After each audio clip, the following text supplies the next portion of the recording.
Hi friends.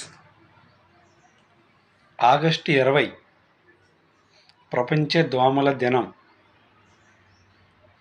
ఈరోజు దోమల దినం కాబట్టి దోమల గురించి కొన్ని అంశాలు మనం నేర్చుకోక తప్పదు. దోమలు కలిగించే వ్యాధులు. 1987 August 20 sir Ronald Ross malaria క్రిములు దోమల్లో ఉన్నాయని కనుగొనడం జరిగింది. కాబట్టి ఆగస్టు 20వ తేదీ ప్రపంచ దోమ దినంగా జరుపుతారు. దోమల వల్ల malaria, dengue, chikungunya, lymphatic filariasis, rift valley fever, yellow fever, Zika, Japanese encephalitis, West Nile fever వ్యాధులు వస్తాయి. అనగా ప్రపంచంలో 9 రకాల వ్యాధులు వస్తాయి.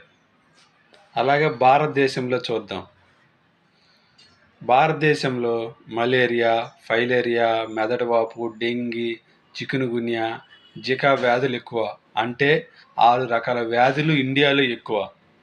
భూమి మీద దోమ జాతులు 112, దోమ తెగలు 3541. భారతదేశంలో దోమ జాతులు 50, తెగలు 404. దోమ జీవిత చక్రంలోని 4 దశల్లో, అంటే దోమ జీవిత చక్రం దశలు 4 దశల్లో 3 దశలు గుడ్డు, లార్వా, ప్యూపాలు నీటిలోనే ఉంటాయి. 4వ దశలో మాత్రమే గాలిలోకి వస్తుంది. అతి శీతల ప్రాంతమైన అంటార్కిటికాలో తప్ప మిగిలిన అన్ని ప్రాంతాల్లోనూ దోమలు జీవిస్తున్నాయి.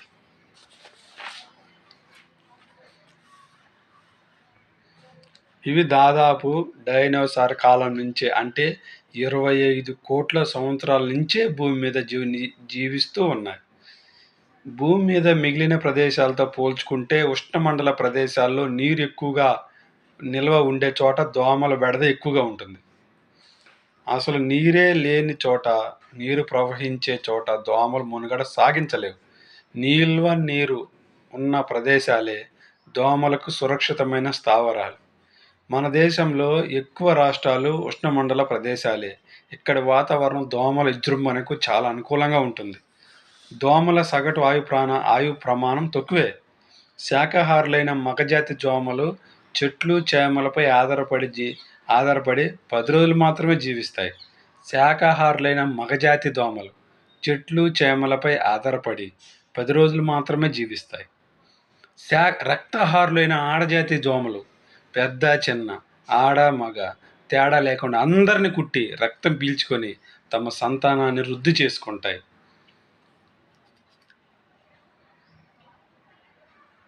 ఒక ఆడదోమ రోజు విడిచి రోజు 150 నుంచి 200 వరకు గుడ్లు పెడుతుంది. ఆడదోమ జీవిత చక్రం 30 రోజులు. మగ దోమలు 10 రోజులు జీవిస్తే ఆడదోమలు 30 రోజులు జీవిస్తాయి. దోమ గుడ్లు పెట్టడానికి 50 మిల్లీలీటర్ల నీరు చాలు. దారి పక్కన పడి ఉండే చిన్న కొబ్బరి చెప్పులు, పాత టైర్లు, వాడటం మానేసి మూలపడిన ఎయిర్ కూలర్లు వంటి దోమలు ప్రశస్తమైన ఆవాసాలు. ఇలాంటి చోట్ల దోమలు గుడ్లు పెట్టి వంశాభివృద్ధి చేసుకుంటాయి. ఆడదోమలు మనుషుల రక్తాన్ని పీల్చే క్రమంలో వాటి నుంచి ప్రమాదకరమైన సూక్ష్మజీవులు మనుషుల రక్తంలోకి చేరి వ్యాధులను కలిగిస్తాయి. ప్రపంచవ్యాప్తంగా ఇన్ఫెక్షన్లను కలిగించే వ్యాధుల్లో 17% వ్యాధులు దోమల వల్లనే వ్యాపిస్తున్నట్లు WHO చెబుతోంది. వరల్డ్ హెల్త్ ఆర్గనైజేషన్, ప్రపంచ ఆరోగ్య సంస్థ చెబుతోంది. ప్రపంచవ్యాప్తంగా ఏటా దాదాపు 9.5 కోట్ల మంది దోమకాటు వ్యాధులకు లోనవుతున్నారు. వీరిలో చనిపోతున్న వారు 10 లక్షలు.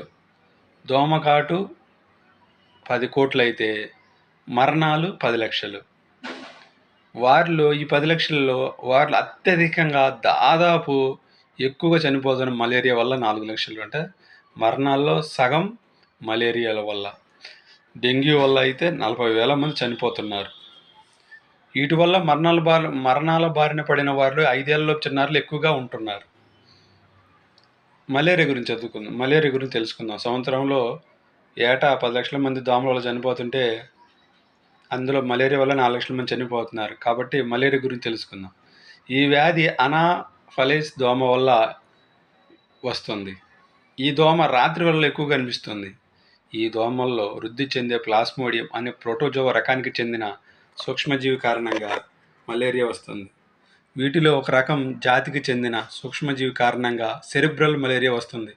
దీనివల్ల శ్వాస తీసుకోవడంలో ఇబ్బంది, స్పృహ కోల్పోవడం, అపస్మారక స్థితికి చేరడం, మూత్రపిండాలు విఫలం కావడం వంటి లక్షణాలు ఉంటాయి. చికెన్ గున్యా, ఎడిస్ ఈజిప్ట్ అనే దోమ వల్ల వ్యాధి వస్తుంది. ఈ దోమ ద్వారా వ్యాపించే ఒక రకం వైరస్ కారణంగా వ్యాధి వస్తుంది. ఎడిస్ ఈజిప్ట్ దోమ ఎక్కువగా పగటి వేళ కనిపిస్తుంది. చికెన్ గున్యా సోకిన వారికి జ్వరం, విపరీతమైన తలనొప్పి, తీవ్రమైన కీళ్ళ నొప్పులు వస్తాయి. డెంగీ గురించి తెలుసుకుందాం. డెంగీకి కూడా ఎడిస్ ఈజిప్ట్ దోమలే కారణం. తలనొప్పితో పాటు ఎముకలు విరిచేసినంతగా తీవ్రమైన నొప్పి వస్తుంది. అందుకే దీన్ని బ్రేక్ బోన్ ఫీవర్ అని కూడా అంటారు. వ్యాధి ముదిరినప్పుడు అంతర్గత అవయవాల్లో రక్తస్రావమయ్యే ప్రమాదం కూడా ఉంటుంది. డెంగీ, ఒబాకియా అనే బ్యాక్టీరియా డెంగీ వ్యాప్తిని అరికట్టగలదని శాస్త్రవేత్తలు కనుగొన్నారు. మరిన్ని విశేషాలు. గుడ్డు దశ నుంచి పూర్తిగా ఎదిగిన దశకు చేరుకోవడానికి దోమకు 1 వారం నుంచి 10 రోజులు పడుతుంది. చెమట కారణంగా చర్మంపై పెరిగే బ్యాక్టీరియా విడుదల చేసే వాసనలు దోమలను ఇట్టే ఆకట్టుకుంటాయి. అంటే ఎవరి అయితే చర్మంపై చెమటలో వచ్చే వాసన మీద ఎక్కువగా దోమలు ఆకర్షితమవుతాయని దీని ద్వారా అర్థమవుతుంది. కొన్ని రకాల వాసనలు దోమలను గందరగోళానికి గురి చేస్తాయి. ఉల్లి, వెల్లుల్లి వాసనల వైపు దోమలు రావు. వెల్లుల్లిని తిన్నట్లయితే చెమట వాసనలో మార్పు వస్తుంది. వెనిగర్లో ముంచిన ఉల్లిపాయ ముక్కలను ఒంటికి రుద్దుకున్నట్లయితే దోమలు దరిదాపులకు రావు. దోమలు అతి నెమ్మదిగా ఎగురుతాయి. దోమల వేగం గంటకు 2 కిలోమీటర్లు. దోమ బరువు 2 మిల్లీగ్రాములు. ఆడదోమ చిన్ని పొట్ట నింపడానికి లీటర్లో 50 లక్షల వంతు రక్తం సరిపోతుంది. ఒక్కోసారి ఆడదోమలు తమ శరీర బరువుకు సమానమైన నెత్తురుని తాగేస్తాయి. వెన్నెల రాత్రులలో ఎక్కువగా తిరిగి రక్తం తాగుతాయి. మరి దోమల నివారణ మార్గాల గురించి మనకి చాలా సంగతులు తెలుసు.